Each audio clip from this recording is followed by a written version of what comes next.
Can people dimanapun kalian sedang berada, setiap hari ada miliaran transaksi, ada ratusan juta proses jual beli, dan ada jutaan juga orang yang kecewa karena membeli sesuatu yang tidak sesuai dengan faktanya.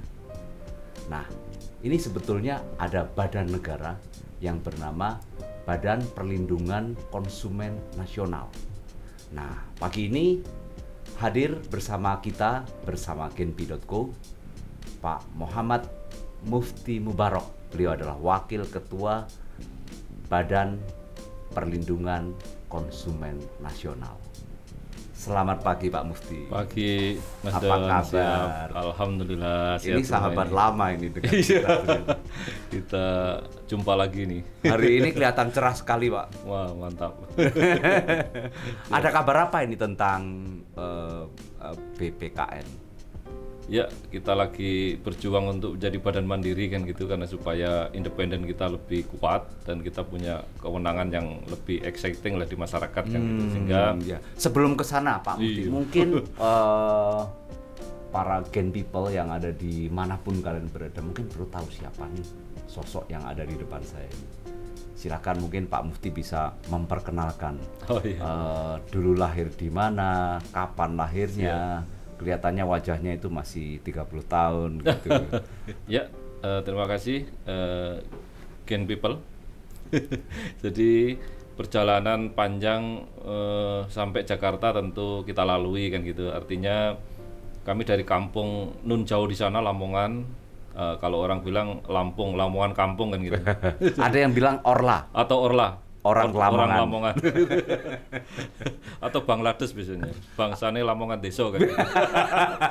Jadi memang kami ya sekolah mulai SD sampai SMA negeri di Lamongan, dan kami juga di pesantren saat itu, sehingga ada ilmu-ilmu lah. Cuman hobi saya menulis waktu itu kan gitu, sehingga banyak tulisan-tulisan yang bisa menghidupi saya untuk bisa sekolah lebih tinggi kan gitu, ke perguruan tinggi. Nah, itu modal tulisan-tulisan itu kan dulu waktu kita masih kecil itu media cetak kan gitu. Ya. Masih ingat kita Jawa Pos yang besar kan gitu. Nah, itu yang kita sering nulis di ya beberapa media itu, dan kemudian itu bisa menghidupi kami dan menghidupi saya untuk dengan beban adik 4 itu alhamdulillah saya bisa menyekolahkan adik-adik dari situ kan gitu. Dari menulis artikel. Dari menulis artikel, alhamdulillah dulu waktu itu kan juga lumayan, artinya meskipun angkanya nggak saya sebut tapi kan cukup. Ya, pada saat itu Iya. redakturnya masih Pak Masum ya. Betul. Kita di beberapa media banyak sekali kan, grup Jawa Pos, non Jawa Pos dan sebagainya juga aktif di majalah-majalah yang ya lumayan lah waktu itu. Nah, kami kemudian kuliah di ITS, masuk di Teknik Industri. Iya. Sambil kuliah juga di swasta tapi di komunikasi. Jadi lumayan lah Ketika kuliah tetap menulis ya, nah, tidak berhenti ketika ya. kuliah menulis dan sambil bekerja kan gitu.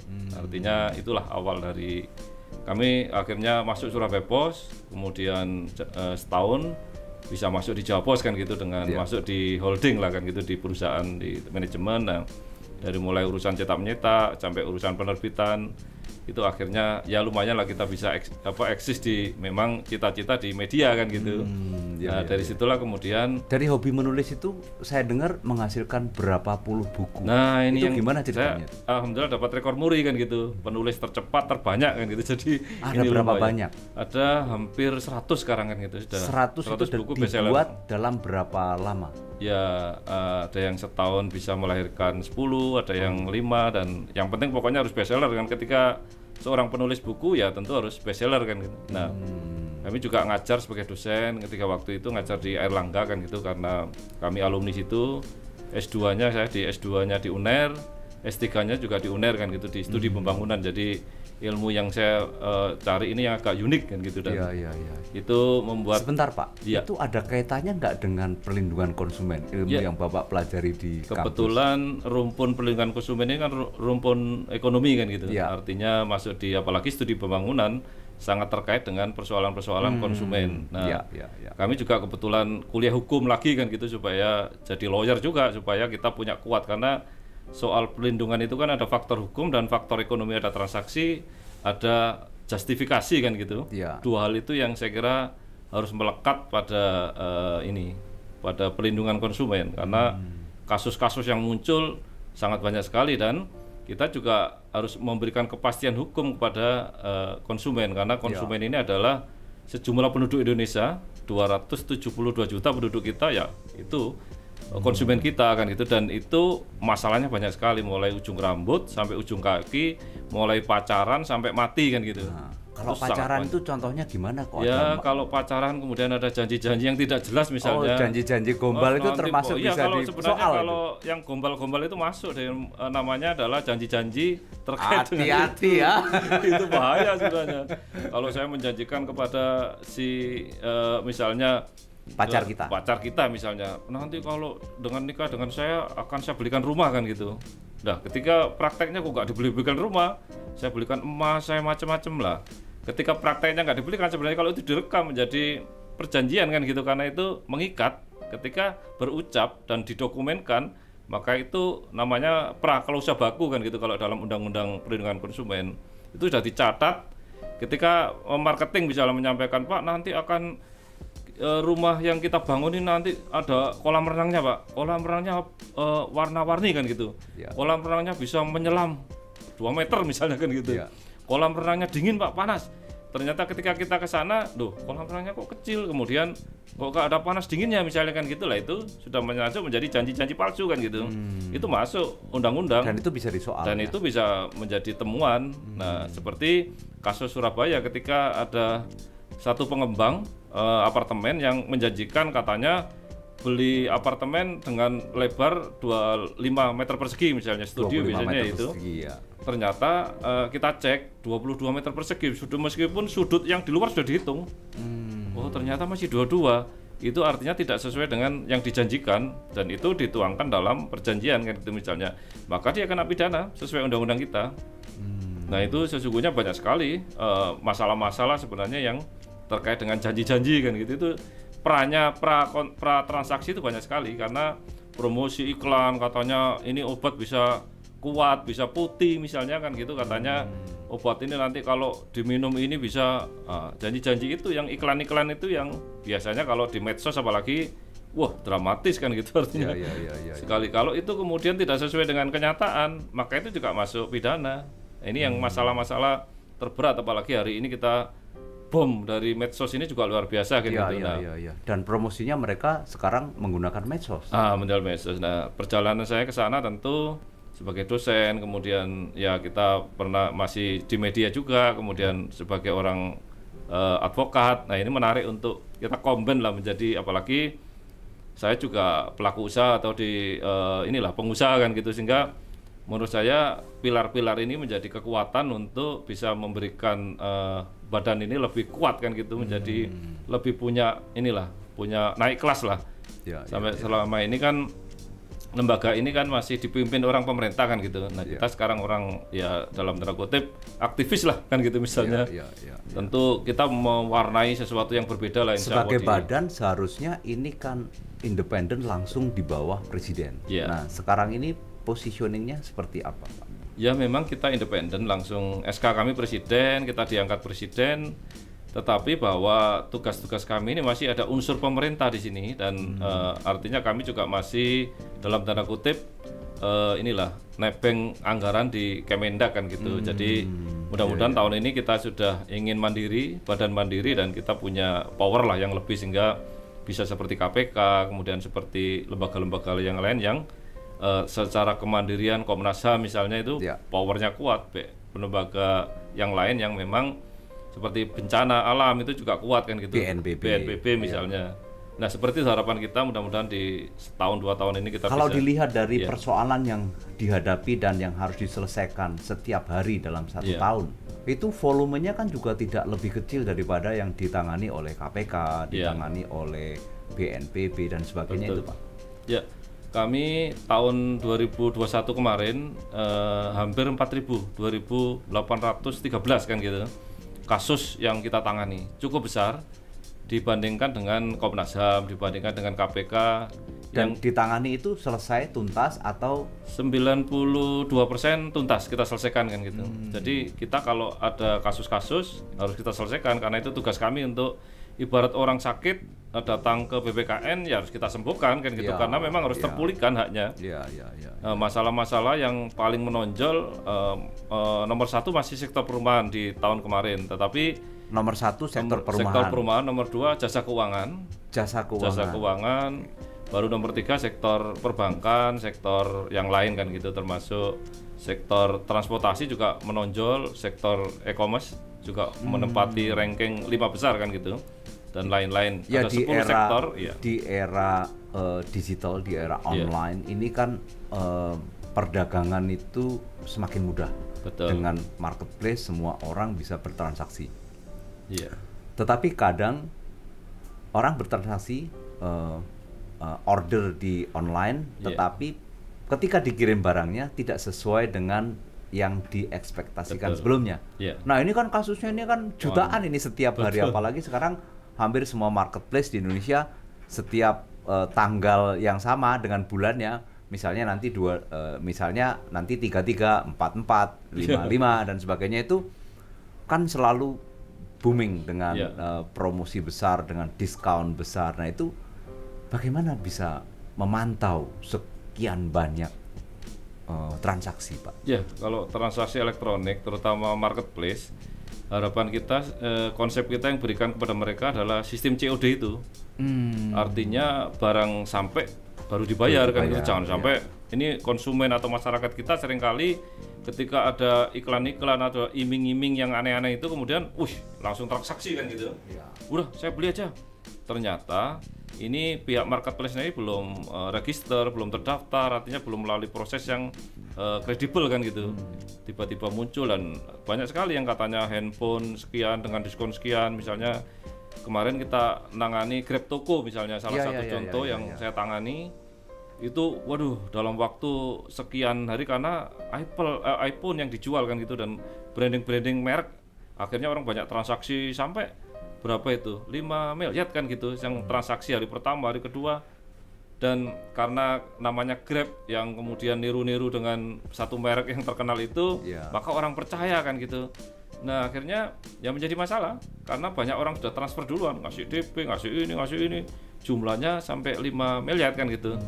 Dan menurut saya ini kesalahan terbesar, karena kita sarankan sekarang COD, barang harus dibuka, disaksikan, ada, kalau bila perlu ada berita acara, ada dokumen, kayak orang kirim surat itu harus ada bukti siapa penerimanya, kemudian apa yang dikirim harus jelas, dan speknya itu kemudian dicoba bila perlu itu baru dibayar. Jangan sampai kemudian dengan iming-iming diskon kemudian konsumen atau masyarakat kita lengah kan gitu dalam transaksi itu saya kira sudah kita sarankan ke sebuah marketplace, jangan ada lagi yang pakai pola. Kalau marketplace yang sudah terkenal sih mungkin secara deteksinya udah orang tahu ya ini, bahwa kalau misalnya yang merek-merek terkenal itu tentu orang percaya, tetapi yang marketplace yang jumlahnya ribuan ini tentu harus selektif kan gitu dalam memilih masyarakat, jangan sampai keliru, apalagi unsur penipuannya sekarang lebih, crime ini lebih besar sekarang.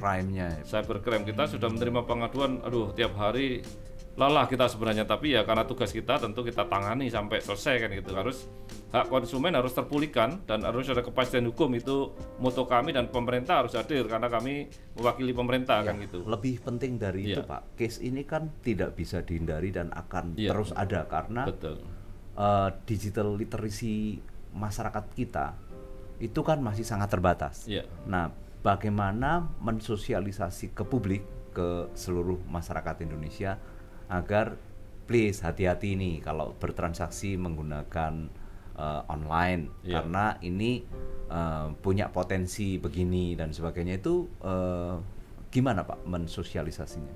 Ya, jadi kalau sosialisasi kita sudah masif sebenarnya dalam konteks sosialisasi, tetapi lagi-lagi jangkauan kita ini cukup berat, mulai ujung Papua sampai ujung Aceh ini kan juga ada masyarakat yang memang tidak paham teknologi misalnya, melalui medsos, melalui macam-macam. Ada yang memang petani-petani yang memang agak susah kita dekati, maka kita membuat komunitas, misalnya komunitas ontel, ya dia akan bicara soal sepeda ontel kan gitu misalnya, komunitas handphone, itu yang sedang kita garap, karena dengan komunitas itu mereka paham produk, paham dan sebagainya, dan kalau ada masalah minimal dijelaskan secara secara internal kan gitu. Dan yang kedua, pelaku usaha harus segmented atau cluster kan gitu, misalnya pengusaha-pengusaha di bidang handphone misalnya harus ada asosiasinya, sehingga nanti ada masalah-masalah bisa diselesaikan di internal pelaku usaha. Jadi sebenarnya kan masalah konsumen ini kan antara konsumen dan pelaku usaha sebenarnya. Kami ada wasit kan di tengah.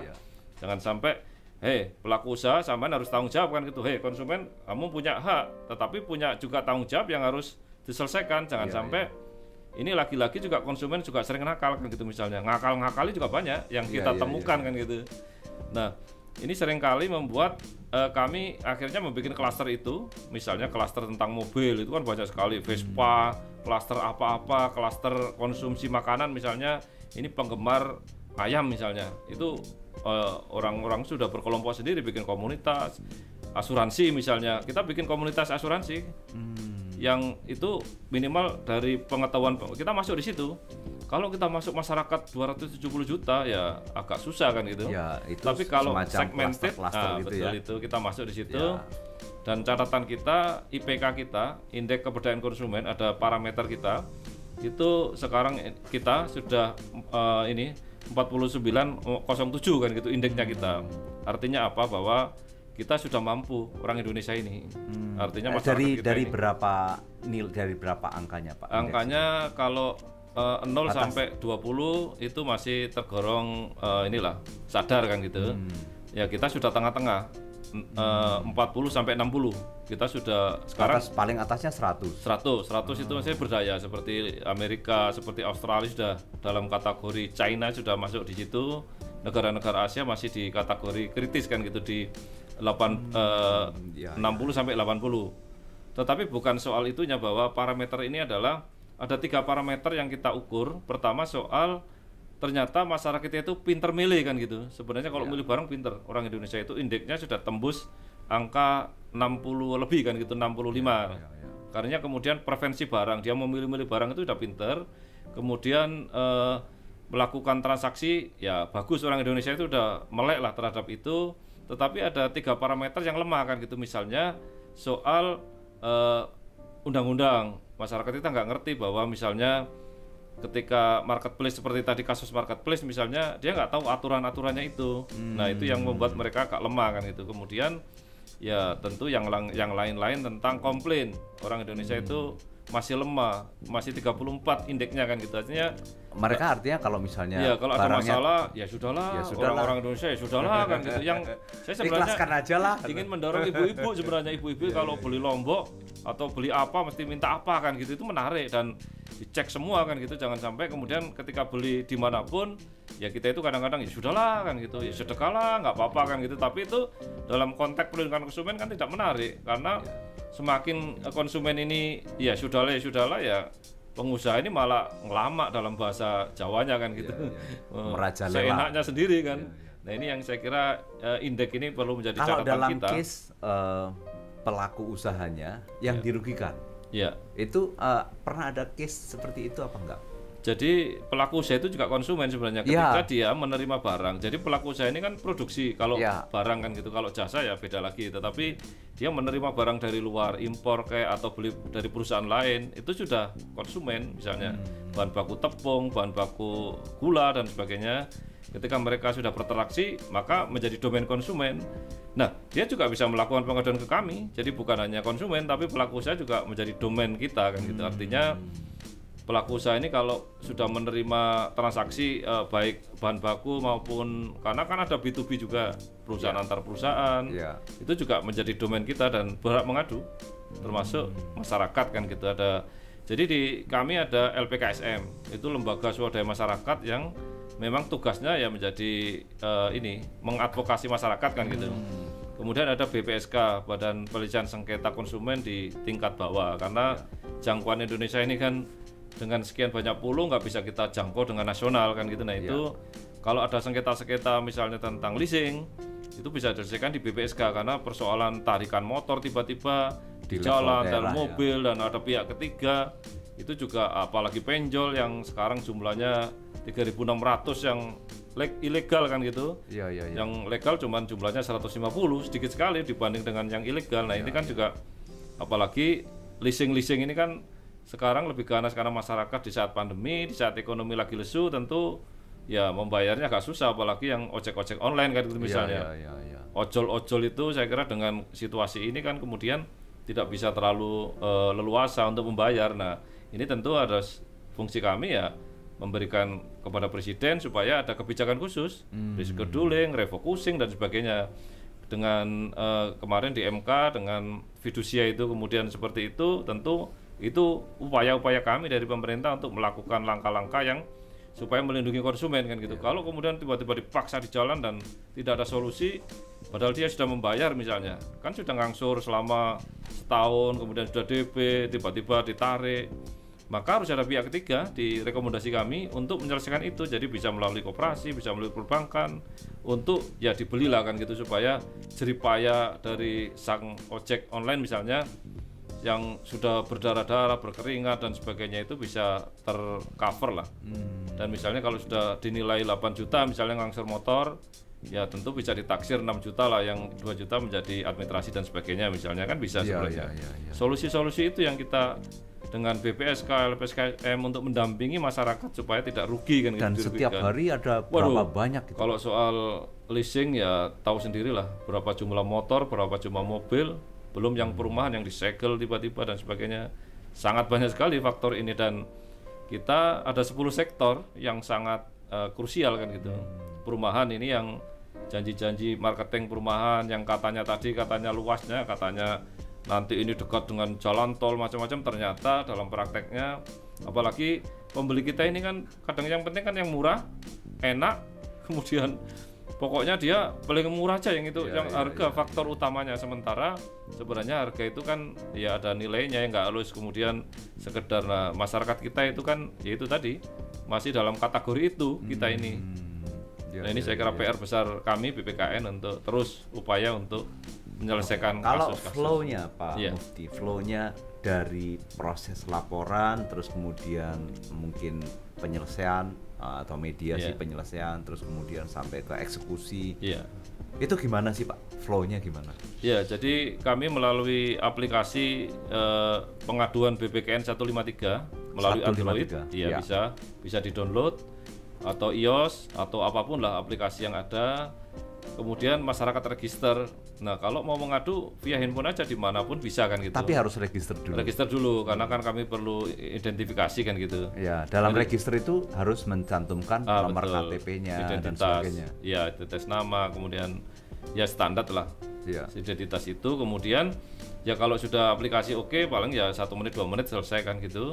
Kita punya passwordnya. Ada fotonya juga Pak? Ada fotonya. Harus nah, foto, disitulah kemudian ada pengaduan. Apa yang mau diadukan, misalnya ketika di bandara katanya 2 jam menunggu dapat makan, ternyata nggak dapat makan, ya kita bisa lakukan pengaduan.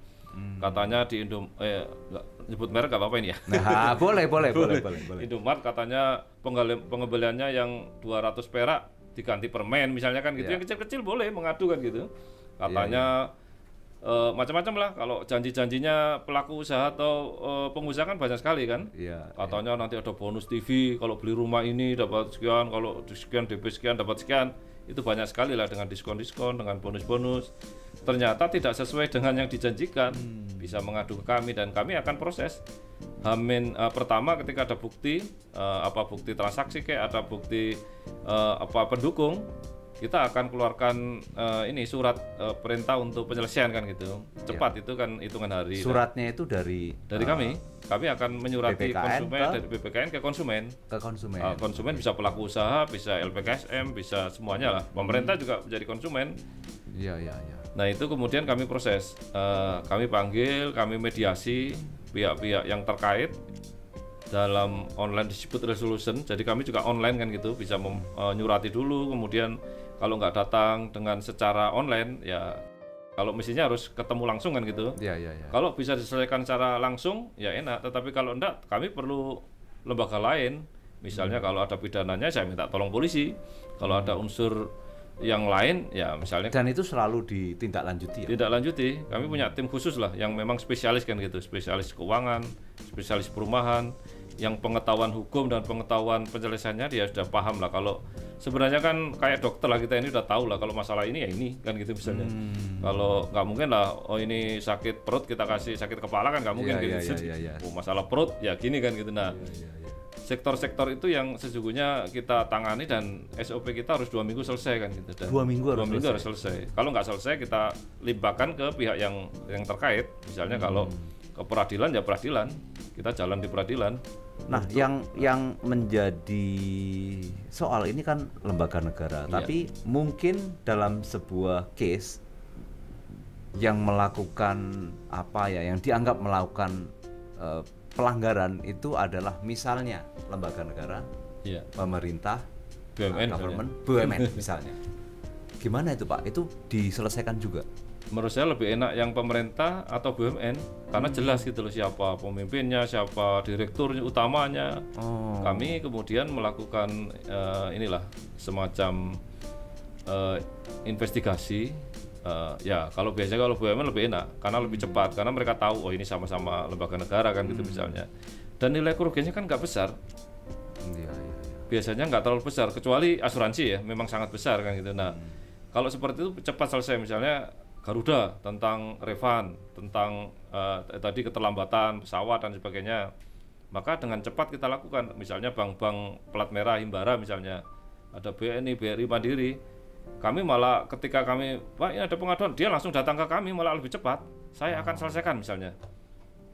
Kasus yang paling happening apa Pak? Yang berurusan dengan BUMN?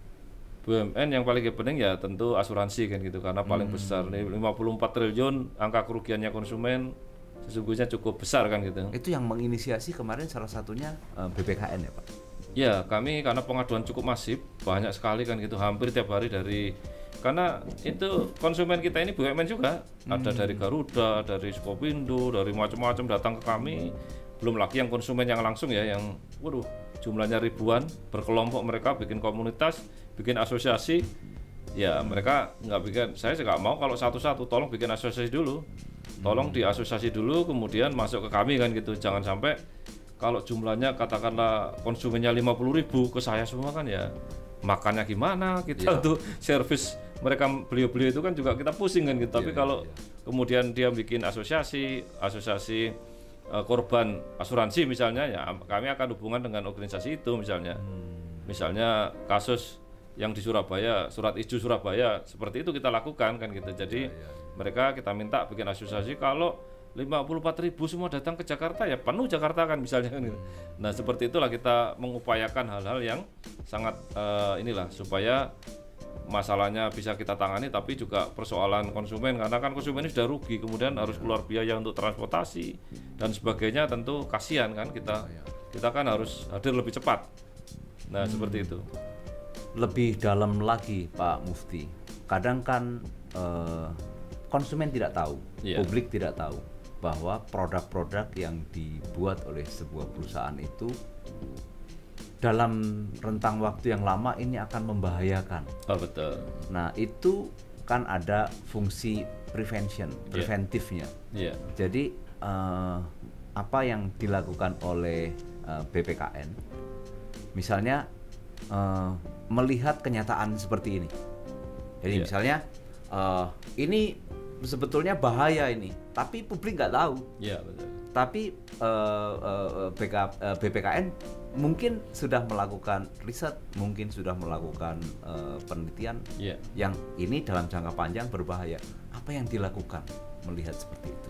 Ya, kalau misalnya sektor makanan atau minuman, kami riset dulu, melakukan sampling di lapangan, kemudian uji lab, kemudian temuan kami apa, itu untuk sebagai bahan kami untuk nantinya rekomendasi ke presiden kan gitu karena hampir semua produk-produk yang di masyarakat itu sebenarnya banyak masalah kan gitu misalnya kita sebenarnya dari media baca-baca media kok ada keluhan sakit perut ada keluhan kok pusing-pusing sementara apa ini masalahnya kan gitu di sana ada masalah misalnya soal vaksin palsu kemarin kan gitu misalnya soal minuman soal makanan yang jumlahnya luar biasa banyaknya. PCR palsu juga Pak. Misalnya macam-macam Bekas lah. ya. Ya, misalnya soal emas, kita juga sudah survei, semuanya sudah survei untuk sektor-sektor yang menyangkut hajat orang banyak kan gitu. Dan itu kan dari media kami, misalnya dari Genpi ada berita apa, kami juga amati, oh kok ini ada keluhan soal sakit perut misalnya kan gitu, apa masalahnya kan gitu. Nah,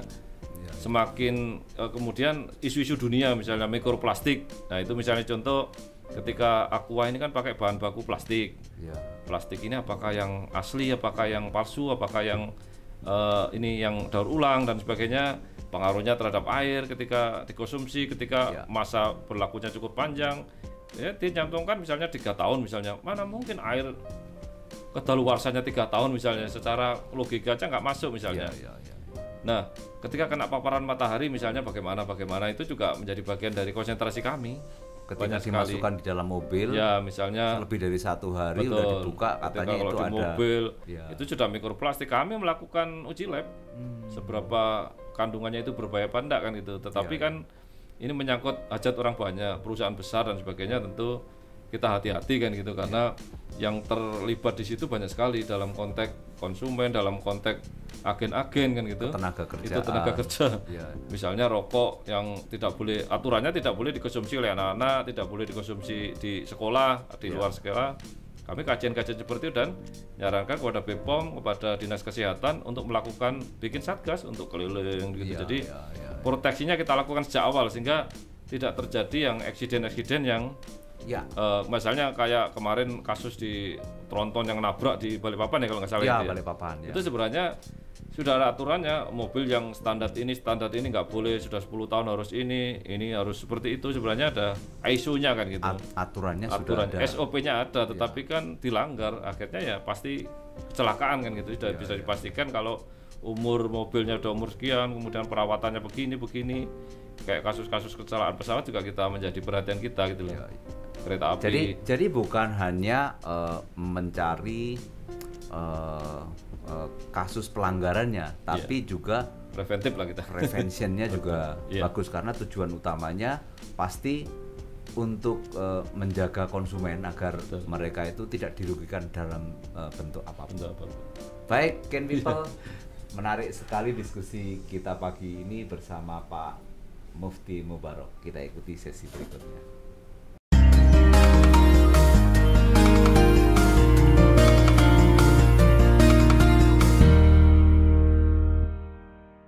Pak Mufti, kalau boleh tahu nih, dalam keseharian Pak Mufti olahraganya apa setiap hari? Wah, ini kita jalan pagi nih harus ini, supaya ya stamina kita lah. Jalan pagi sehari berapa kilo Pak? Ya paling sekilo udah cukup lah untuk sekedar keringat. Dilakukan setiap hari? Ya kalau sempat kan gitu, kalau kami lagi tugas di luar kota ya sering tugas, karena kami kan sering keliling ke Indonesia kan gitu, dari ujung Papua, ujung Aceh, ke luar negeri juga. Nah kalau bertugas ke mana-mana itu Pak, Bapak selalu mencoba kuliner yang khas dari daerah itu apa enggak? Wah itu kita ya pastilah. Karena salah satu kan kita juga sambil ngecek kondisi produk-produk yang di masyarakat sana, misalnya pecel misalnya, kemudian empek-empek Palembang itu apakah sesuai SOP misalnya, kan juga itu menjadi bagian kita. Nah sekarang kita pengen tes nih Pak Mufti, mohon sebutkan 10 Pak makanan tradisional yang asli daerah, silakan Pak. 10? Ya. Kayak Pak Jokowi nih. Nanti berarti dapat sepeda ini. Ayo Pak, silakan Pak. Ya, pecel Lamongan, soto Lamongan. Ya ada 2 Lamongan, kemudian Surabaya ini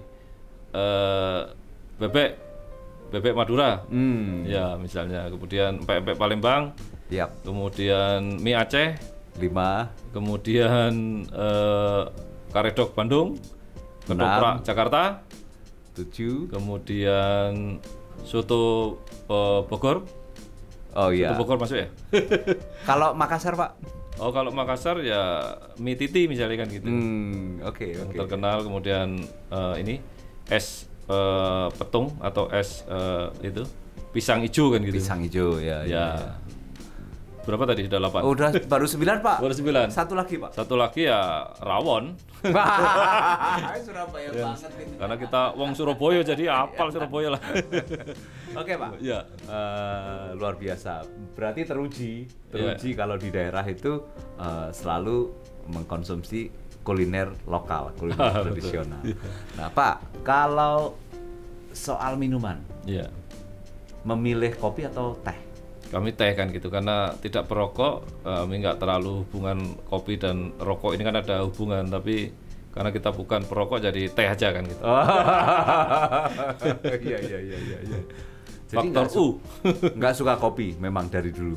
Ya kalau lihat apa ini bentuknya hitam, kayak lihat rokok juga sama kita lihat. Rawon hitam juga Pak, Iya enak juga kan? Iya. Tapi bukan soal hitamnya, tapi kopi ini kadang-kadang kita ya inilah ada ketika katanya kan nggak bisa tidur kan gitu. Kalau makan rawon kita masih bisa tidur.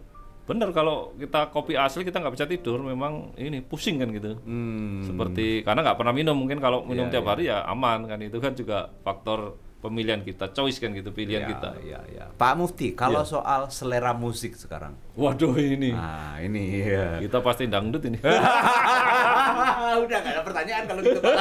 Karena wong Jawa Timur. Sekarang kalau dangdut Pak, Iya.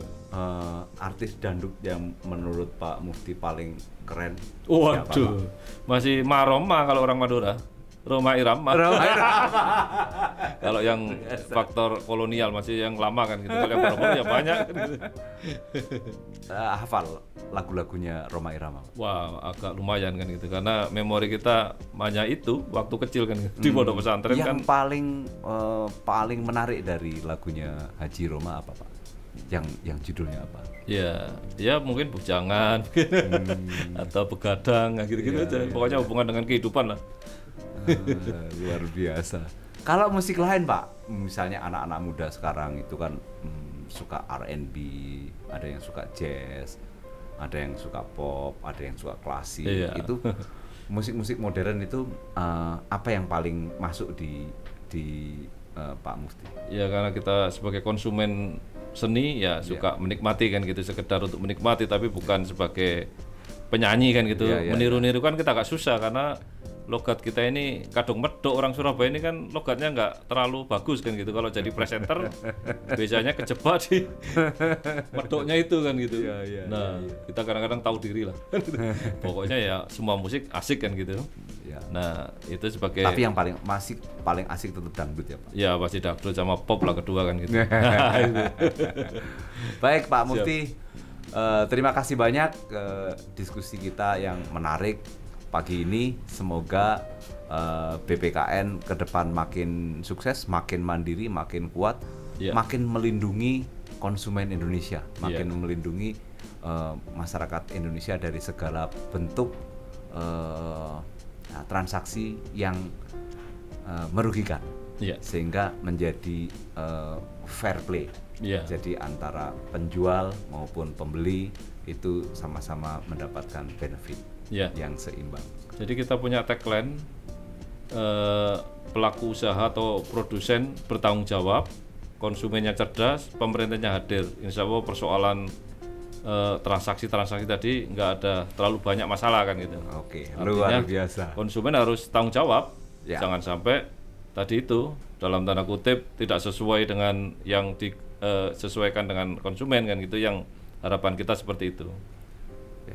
Luar biasa. Dan kami pemerintah harus hadir. Nah, itu yang paling penting. Ya masyarakat juga bingung siapa yang jadi wasit, siapa yang bisa menyelesaikan ini, karena dengan kehadiran pemerintah ini cukup, karena kita punya regulasi, punya aturan, punya SOP dan sebagainya, dan kita lebih punya gengsi lah di mata, lebih percaya ke kita kan gitu. Dan kami juga melakukan pembinaan kepada LPKSM seperti JLK itu LPKSM gitu loh. Itu yang sayap-sayap kita lah. Semoga makin sukses, semoga makin dirasakan dampaknya oleh masyarakat dan semakin baik menuju Indonesia yang lebih hebat. Amin. Terima kasih. Terima kasih banyak Pak Mufti. Don. Dan Can People dimanapun kalian berada, tentu masih banyak yang kita pengen diskusikan dengan beliau, dengan Pak Mufti. Tetapi diskusinya mungkin kalian bisa download aplikasinya genpi.co dan baca beritanya di situ.